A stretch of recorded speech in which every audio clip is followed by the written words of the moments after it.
Oh, wait. Today we're going to talk about a really chilling story. It happened back in 2006 in Medicine Hat, Alberta, Canada. Right. It involves the Richardson family. Now, from the outside, anyone looking in would say they were just perfect, you know? Yeah, that was the perception.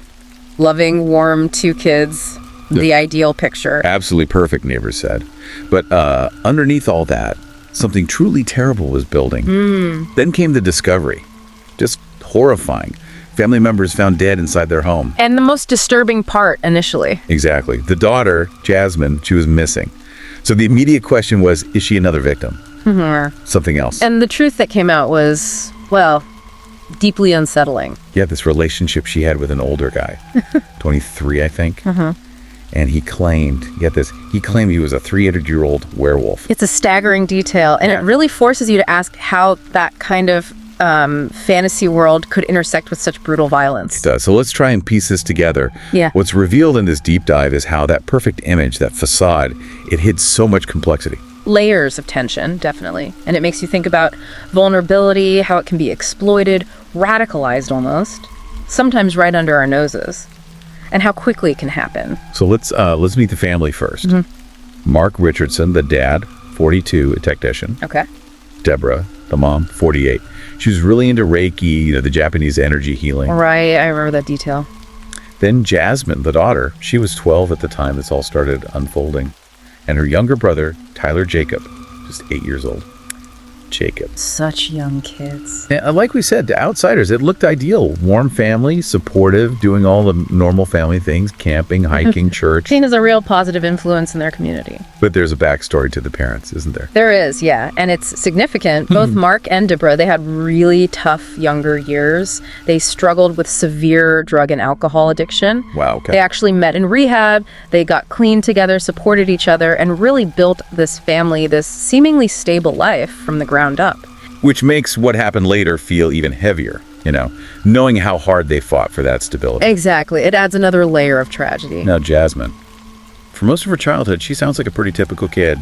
Loved pink, dolls. Bright, friendly, did well in school, liked by teachers, friends. Yeah, she was a swimmer in an art club. Yeah. And apparently had a really strong bond with her little brother, Jacob. He looked up to her, idolized her, really. She was protective of him. But then, around age 11, something shifted dramatically. It did, a major change. She suddenly got heavily into goth culture. Started hanging out with older goth kids she met at the mall. And the visual transformation was quite stark. Oh yeah, from like cute clothes to all black. Heavy dark eyeliner, black nails, straightened hair. Yeah. Started listening to rock music. And it wasn't just the look, her whole demeanor changed too. She went from being outgoing and bright to quiet, reserved. They started breaking rules at school, spending all her time with these new friends. Yeah, it was more than just style. It felt like a fundamental shift in who she was becoming. And people notice. And this carried over online too, right? Oh, absolutely. She got involved in early social media, things like MySpace, even niche sites like Vampire Freaks. Vampire Freaks, wow. Yeah, a specific community for the goth and vampire subculture. And she was on Nextopia too, apparently. And she was lying about her age. Consistently, claiming to be 15 when she was really just 11, maybe 12. What's concerning? Very. And her online personas, the names she used, like Runaway Tables or X-Kidix, they reflected this darkening interest. And she was open about it, listing interests in serial killers, blood, corpses, even saying she idolized people like Jeffrey Dahmer, Marilyn Manson. It's quite shocking for someone so young. It really is. And this path led her somewhere specific, a rock concert. Right. That's where she met Jeremy Steinke. He was 23. She met him through a friend. Big age gap there, 12 and 23. Significant, yes. And he shared her style, you know, the all black, the eyeliner. Apparently, he had a history of preferring much younger girls. And Jasmine. She was instantly smitten, never had a boyfriend before, apparently. She was just really excited by the attention from this older guy. And Jeremy, he thought she was older at first. Yeah, because of how she dressed and the older friend she was with, he initially guessed 16 or 17. But the disturbing part is, when he found out she was actually 12... he was more interested. That's what the reports suggest. Even more into her. It's incredibly predatory. So let's talk about Jeremy Steinke. What was his background? Well, it's deeply troubled. He grew up in a really problematic home. His mother was a severe alcoholic, apparently drank heavily while pregnant with him. Oh, no. which led to him being born with fetal alcohol syndrome. And that affected him profoundly. His facial features, his IQ, learning, memory, attention span, communication. So developmental issues right from the start. Absolutely. And on top of that, he experienced domestic violence, first from his father, then his stepfather. They moved around a lot. He was bullied relentlessly at school. Awful. Developed ADHD, depression, anxiety, started self-harming, had suicidal thoughts, used drugs, marijuana, alcohol, heavily just to cope. Never finished high school, unemployed, living with his mother, who was still struggling with alcoholism. Just a whole constellation of problems. A very difficult life. And then there were the werewolf claims. Yes, that bizarre persona. He told people he was a 300-year-old werewolf, that he needed to drink blood. Seriously? Seriously. Sometimes he'd even threaten people, saying, "One day I will eat you." He wore a vial of his own blood around his neck. Okay, that's deeply strange. It gets stranger. There were reports he baked cookies with human blood in them, made them turn pink. Apparently he ate them. What? That's unbelievable. And somehow this persona, this weirdness, it attracted some younger goth girls. He was seen as sort of a cult leader figure to them. It's hard to fathom. It really is.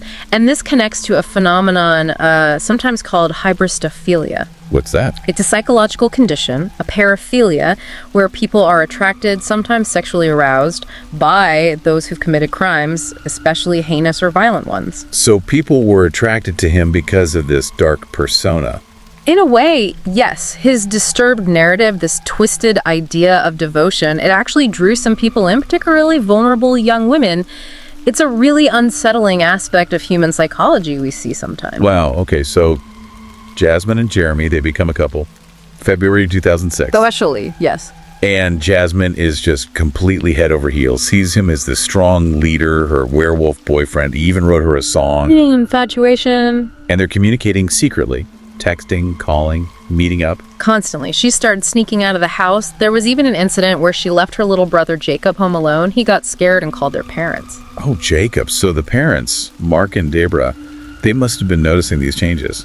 Oh, intensely worried. They described her behavior changing from night to day. Did they know about Jeremy? They found out more when they secretly checked her social media. They saw the disturbing profiles, saw a picture of her holding a gun. They were terrified for her safety. So what did they do? Well, they tried to intervene constructively. They got her into counseling with a psychologist. They all went to family therapy sessions together, trying to rebuild those connections. Did it help at all? Initially, it seemed like it might be. Her behavior seemed to improve for a bit. Okay, some hope there. Yes. And as a reward for that apparent improvement, they actually agreed to let her go to a rock concert. But they went with her. Smart move. What happened there? Well, that's where their worst fears were confirmed. They found Jasmine and Jeremy together, embracing intimately. Oh, heartbreaking for them. After all that effort. Absolutely. The immediate reaction from Mark was to forbid her from seeing Jeremy ever again. Grounded her. Standard parent reaction, but with teenagers, especially in this situation, that often backfires. The more you forbid, the more they want. so she doubled down. Exactly. Started sneaking out even more frequently to meet Jeremy. Became incredibly rebellious at home. At one point, she even petitioned to be placed with foster parents. Said living at home felt like being in prison. Wow, it was escalating fast. Very fast. And then came the truly chilling part. She started telling friends at school What? that she wanted to kill her parents. She said that to friends. Yeah. Now, her friends apparently didn't take it seriously, thought she was joking, or maybe drunk. Maybe it wasn't a joke. Police later found something she'd drawn, like a comic book. It depicted a girl setting her family's house on fire. Oh my God. That suggests premeditation. Or at least the idea was really taking root. It certainly suggests these weren't just throwaway comments. The thoughts were there, and they were dark. Okay, so let's go to the night itself. Yeah. April 22nd, 2006. The day before the murders. Right. The Richardsons actually had a family BBQ in their backyard that day. Seems so normal. Meanwhile, Jeremy. Jeremy was getting heavily intoxicated. Beer, vodka, marijuana, cocaine, wine. A dangerous mix. And his behavior got erratic. Extremely. Around 9 p.m., he asked a friend, a guy named Jordan, to help him kill Jasmine's family. He actually asked for help. He did. Jordan thankfully refused. Told him to go home, sober up. Good for Jordan. Later that night, Jeremy watched the movie Natural Born Killers. The Oliver Stone movie. Yeah, About the couple who kill her parents. that's the one. And he told another friend his life was just like the movie, but with a twist. Jasmine would be the one to kill her brother. Chilling. Did the friend react? Dismissed it as drunken talk, didn't believe him. So many missed warning signs, in hindsight. Practically, yes. Then, 4 a.m., April 23rd, Jeremy shows up at the Richardson house. How did he get in? Threw a pebble at Jasmine's basement window. That was the signal. She let him in through the window. Okay. But Jeremy was so intoxicated. He was apparently loud, clumsy, breaking things as he came in. And that woke someone up. It woke Debra, the mother.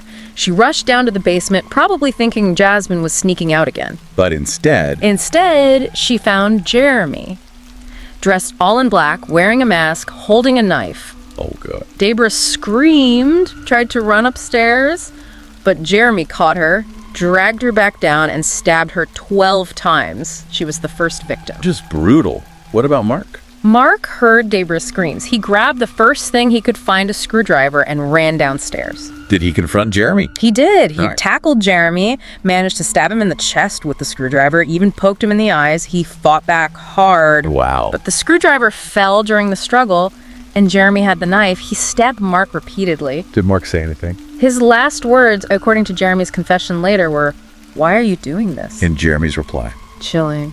"Because you treated your daughter badly, and this is what she wants."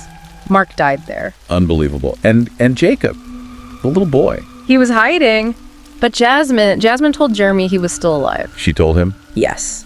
They went to Jacob's room. The poor kid was just 8 years old, terrified, clutching a lightsaber and some toys, crying in the corner. Oh, that poor child. He asked Jasmine what was happening. She hugged him, told him to go to sleep, then tried to choke him.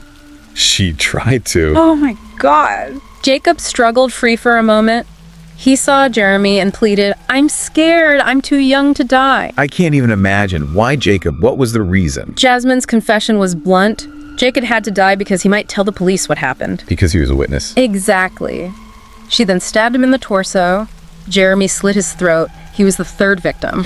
Pure evil. What happened right after? Jasmine grabbed a bag she'd already packed, took her mom's wallet. Jeremy seemed to panic suddenly and just drove off, alone, Leaving her there? for a moment. She then called a taxi to meet him back at his house. A taxi. After all that. Yeah. They cleaned themselves up, got rid of the clothes, the knives, other evidence in a trash bag. And then What? they went to a party at a friend's apartment. A party. Hours after murdering her family. Witnesses said they were laughing, smiling, taking drugs, having sex. They openly bragged about the murders. Jeremy reportedly said things like, "I stabbed them through like a wild animal." And Jasmine, even more disturbingly, she apparently mocked her little brother's death, said he was choking on his own blood, even mimicked his final moments. That's monstrous. Truly monstrous. How were they discovered? It was Jacob's friend, a little boy named Garrett. He went to the house, looked through a basement window, and saw Debra's body. Oh, that poor kid. He told his mom, she confirmed it, called the police immediately. They were terrified a killer was still around. So police arrive. Find Mark, Debra, Jacob murdered. Jasmine is missing. So initially it's a search for a missing child, possibly abducted. But that changed quickly. Very quickly. They found blood on Jasmine's bedroom light switch. Friends started coming forward about the things she'd said, the drawings. The focus shifted from missing victim to prime suspect. How were they caught?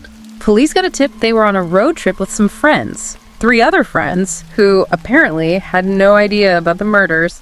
They just went on a road trip. Seems so. They were spotted at a gas station. The friends actually saw Jasmine's picture in the newspaper, listed as a suspect.